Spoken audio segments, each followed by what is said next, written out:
واتهاي dadkii reer Dhuusamareebada isugu yimid wali qabrigaan joognaa bil koor bay gabadha dhimatay rabaa u naxariistay sida la sheegay walina dadku qaarkood waxa ay sheegeen in nin wadaad ah isugu yiri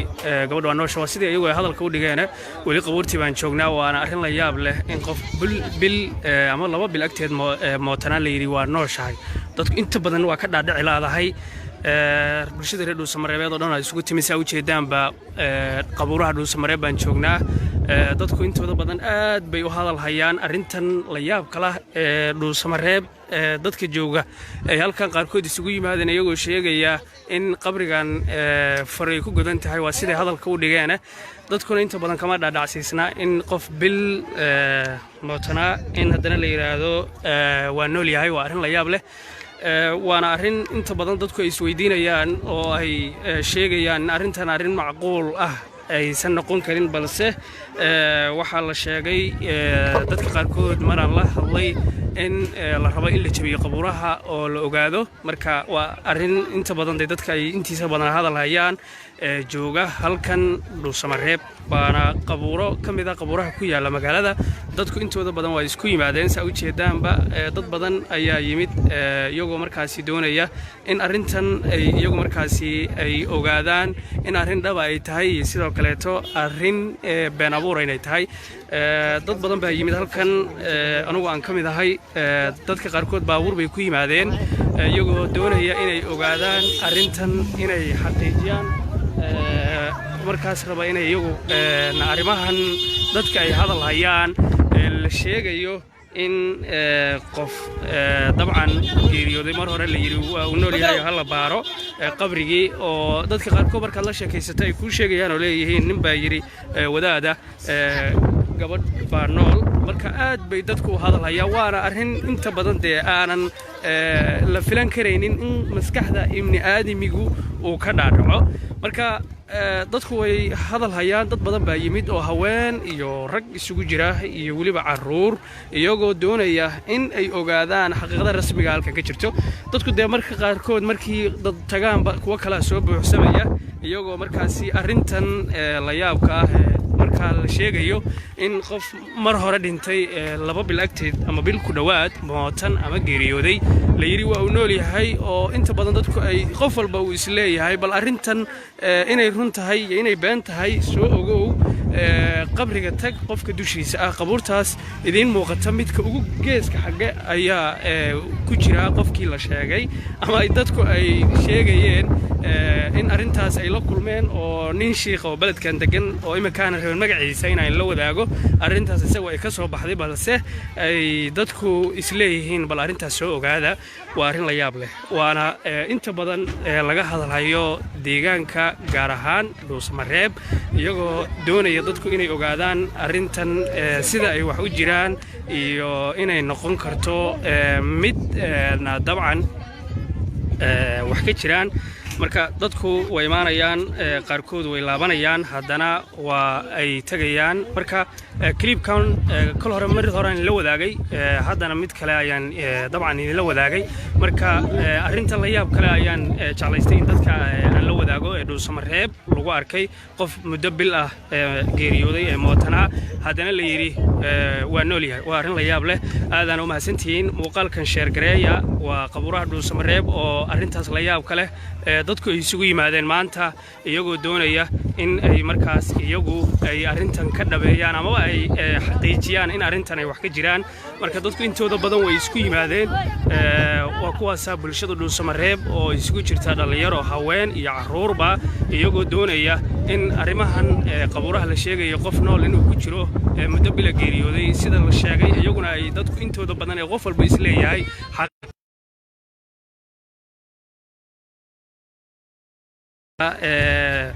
muslimiinta afka Soomaaliga ku hadla uu gaaro arrimahan la yaab kale ee deegaanka ka soo cusboonaaday muddo bil dhawaad agteed qof geeriyooday la yiri waa nool yahay haddana la rabo qabrigiisa in la qufo waa hagaag aad baad u mahadsantihiin weli qabuurtii baanu joognaa bulshaduna qaarkood way imaanayaan qaarna way baxayaan qaarna waa ay soo galayaan iyagoo raxan u socda si ay u ogaadaan arrinta halkan ka taagan waana arrin la yaab leh oo dadka intiisa badan ay hadal hayaan bulshada Dhuusamareeb in qof mar hore geeriyooday la yiri waa nool yahay haddana la soo ogaado xaqiiqada aad baan u mahadsantihiin saaxiibayaal sida wanaagsan oo aad muddada yarta ah ee aan idiin sharaxay aad halkan uga daawanayseen live-kan soo galnay inagoo ku sugan mid ka mid ah qabuuraha Dhuusamareeb oo dadku ay maantaba ama barqadiiba ku waabariisteen in qof mar hore geeriyooday la yiri waa uu nool yahay aadaan u mahadsantihiin hal share gareeyo fiidiyogan inta arrintan ay hagaagaysana waxaan idin rajaynayaa qayr badan iyagoo dadku intooda badan ay hadal hayaan bulshada Dhuusamareeb in qof mar hore geeriyooday la leeyahay waa nool yahay haddana markaad weydiiso oo aad tiraado bal arrintan sidee ku suurtoobaysaa ay ku sheegayaan in mid ka mid ah dadka uu nool yahay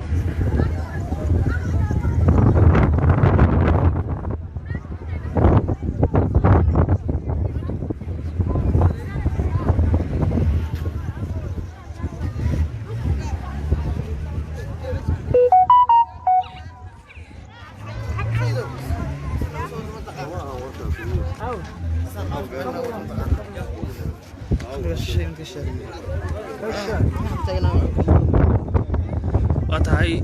dadkii reer Dhuusamareeb ay isugu yimid wali qabriga aan joognaa bil koor bay gabadha dhimatay rabaa u naxariistay sida la sheegay walina dadku qaarkood waxa ay sheegeen in nin wadaad ah isugu yiri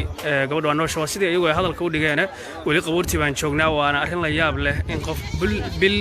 ama laba bil agteed mootanaan la yiri waa nooshahay dadku inta badan waa ka dhaadhici laadahay bulshada reer Dhuusamareeb oo dhan ay isugu timisay u jeedaanba qabuuraha Dhuusamareeb baan joognaa dadku intooda badan aad bay u hadal hayaan arrintan la yaab kala Dhuusamareeb dadka jooga ay halkan qaarkood isugu yimaadeen iyagoo sheegaya in qabrigan faray ku godan tahay waa sida hadalka u dhigeen dadkuna inta badan kama dhaadhacsiisna in qof bil mootana in haddana la yiraahdo waa nool yahay waa arrin la yaab leh waana arrin inta badan dadku ay isweydiinayaan oo ay sheegayaan arrintan arrin macquul ah aysan noqon karin balse waxa la sheegay dadka qaarkood maraan la hadlay in la rabo in la jabiyo qabuuraha oo la ogaado marka waa arrin inta badan dadka ay intiisa badan hadal hayaan jooga halkan Dhuusamareeb baana qabuuro kamid ah qabuuraha ku yaala magaalada dadku intooda badan waa isku yimaadeen sa u jeedaanba dad badan ayaa yimid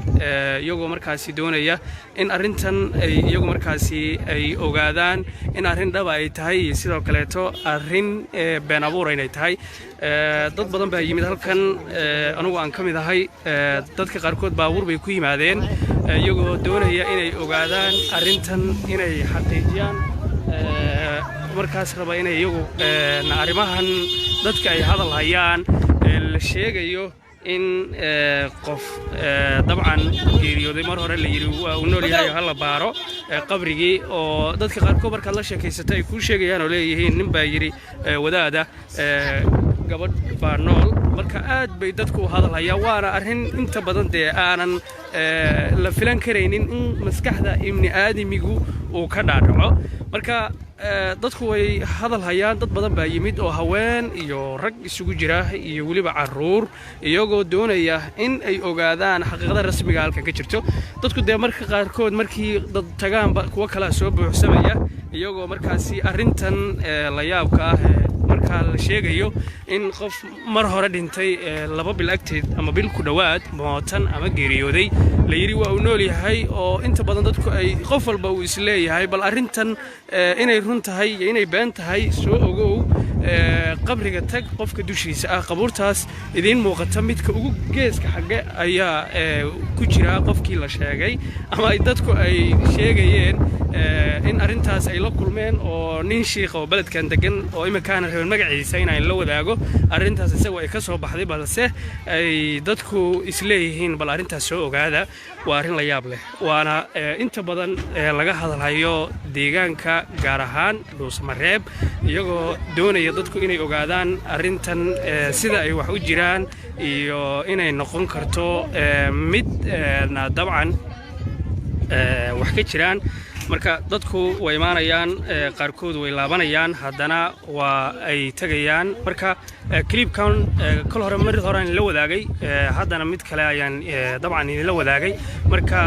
arrinta la yaab kale ayaan jeclaystay in dadka aan la wadaago ee Dhuusamareeb lagu arkay qof muddo bil ah geeriyooday ee mootana haddana la yiri waa nool yahay waa arrin la yaab leh aadaan u mahadsantihiin muuqaalkan share gareeya waa qabuuraha Dhuusamareeb oo arrintaas la yaab kale dadku ay isugu yimaadeen maanta iyagoo doonaya in ay markaas iyagu ay arrintan ka dhabeeyaan ama ay xaqiijiyaan in arrintan ay wax ka jiraan marka dadku intooda badan way isku yimaadeen waa kuwaas bulshada Dhuusamareeb oo isugu jirta dhalinyaro haween iyo caruurba iyagoo doonaya in arrimahan qabuuraha la sheegayo qof nool inuu ku jiro muddo bil geeriyooday sida la sheegay iyaguna ay dadku intooda badan ee qof walba isleeyahay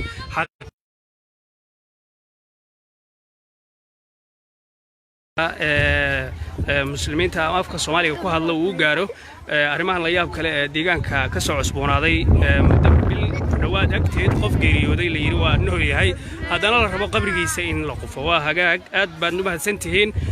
weli qabuurtii baanu joognaa bulshaduna qaarkood way imaanayaan qaarna way baxayaan qaarna waa ay soo galayaan iyagoo raxan u socda si ay u ogaadaan arrinta halkan ka taagan waana arrin la yaab leh oo dadka intiisa badan ay hadal hayaan bulshada Dhuusamareeb in qof mar hore geeriyooday la yiri waa nool yahay haddana la soo ogaado xaqiiqada aad baad u mahadsantihiin saaxiibayaal sida wanaagsan oo aad muddada yarta ah ee aan idin sharaxay aad halkan uga daawanayseen live kan soo galnay inagoo ku sugan mid ka mid ah qabuuraha Dhuusamareeb oo dadku ay maantaba ama barqadiiba ku waabariisteen in qof mar hore geeriyooday la yiri waa nool yahay aadaan u mahadsantihiin hal share gareeyo fiidiyogan inta arrintan ay hagaagaysan waxaan idin rajaynayaa qayr badan iyagoo dadku intooda badan ay hadal hayaan bulshada Dhuusamareeb in qof mar hore geeriyooday la leeyahay waa nool yahay haddana markaad weydiiso oo aad tiraado bal arrintan sidee ku suurtoobaysaa ay ku sheegayaan in mid ka mid ah dadka uu nool yahay